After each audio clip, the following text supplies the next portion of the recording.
1990, and Harry Connick Jr. put together that first big band, and we all flew to Princeton, and that very first rehearsal, I was sitting in the trumpet section, and we met everybody, and we're warming up, and we start to play, and what we heard coming from the end of the trumpet section, from the bell of Leroy Jones, was pure, unadulterated genius. And I want to say they said a lot of things in the film talking about what the playing of Leroy brings to your feelings. And to me, his playing exemplifies pure joy. Everything he plays, swinging, beautiful, and that's why he's one of the greatest trumpet players in the entire world and a dear friend of mine for over 30 years. And it's such an honor to have him here. This tremendous film from Cameron and Leroy's life, and I'd like to thank Eric Raditz for making it happen, and we want to welcome Leroy Jones to the microphone, ladies and gentlemen.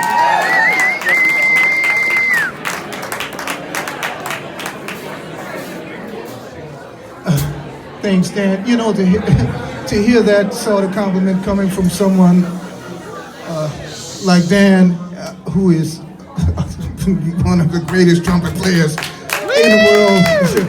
I'm humbled, I'm flattered. This great band, I was over there taking pictures and talking with people. First of all, thank you all so much for this honor.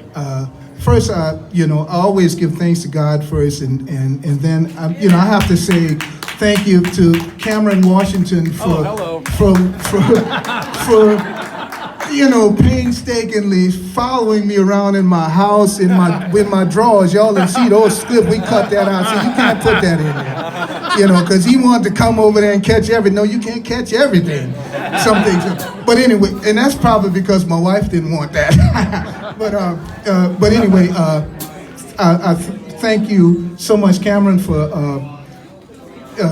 choosing me as your first subject for a great film, and I appreciate it. Thank you. Eric Raditz, thank you so much for remembering me and getting to know Cameron, for having us here for this wonderful affair. I wish we could be here for the entire weekend to get to come and see the other films and mingle with the folks who are going to come throughout the next few days to enjoy this wonderful festival. And this band, God, let me finish. I was over there, man, and I heard that y'all swinging. It sound like a recording in the stereo that's coming. I said, oh, Lord.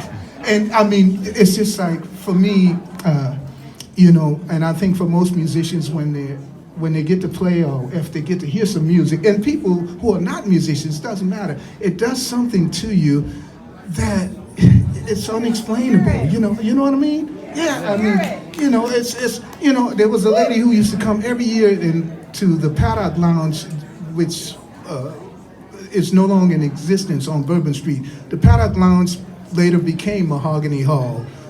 Not the Mahogany Hall that was the Mahogany Hall, Lulu White's Mahogany Hall during Storyville time, but the Jazz Club, which were the Dukes of Dixieland. They came from the Monteleone Hotel, from the top of the Martin. They moved into that place, but before they moved in, I was playing there at the Mahogany Hall, which is where Harry visited me before going to New York. And but the Paddock Lounge was just a little joint, and the bandstand was on the bar. And I was playing there with Lucien Barberin and Edward Frank, and a great piano player, Edward Frank, he's no longer with us, and Richard Payne, a great bass player who's no longer with us, and a young drummer at the time whom you hadn't met yet named Shannon Powell. And we were in our 20s, and we were playing with these gentlemen who were old enough to be my dad plus, but that's how we were learning. And but there was a lady from Paris who would come every year around French Quarter Fest, around this time of the year. And she told me, she said, music is her dope. And I said, what? And she said, yeah. She said, it's my dope. And she said, I don't have any side effects, and I don't need a prescription for it. You know? And she'd sit there we used to play 6 sets back then. 6, I don't think we're gonna do that tonight. 6 times 45, you know, I'd love to, I'm leaving, I don't wanna leave, but I have to get back. early in the morning. That's all right. We got another screening in Mandeville. Anyone ever been to Mandeville, Louisiana?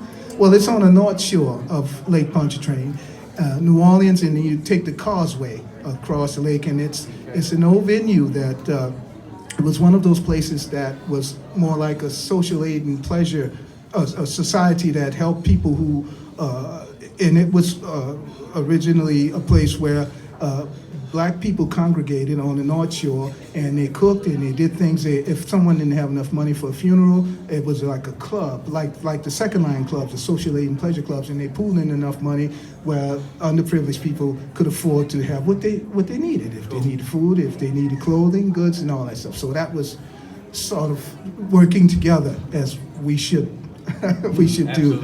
And but it's an old, it's a wonderful venue. It's magical there.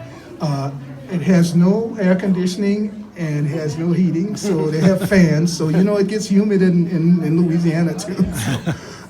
But the atmosphere is, it's magical.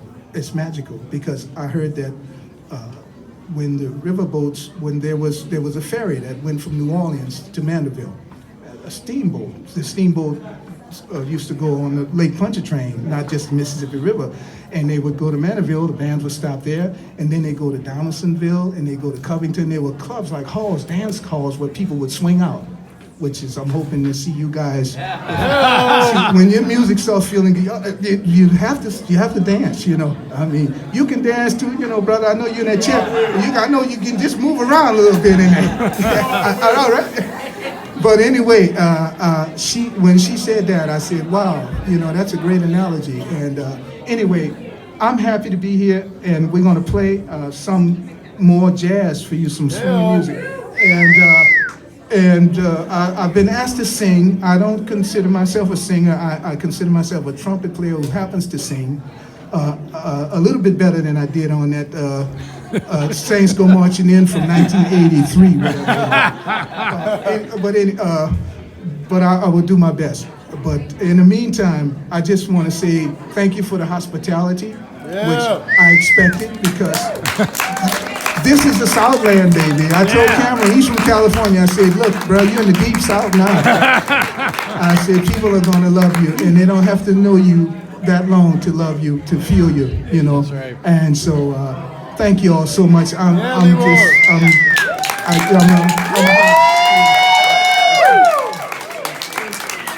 And the wonderful band here. God, now y'all swinging your butts off, man.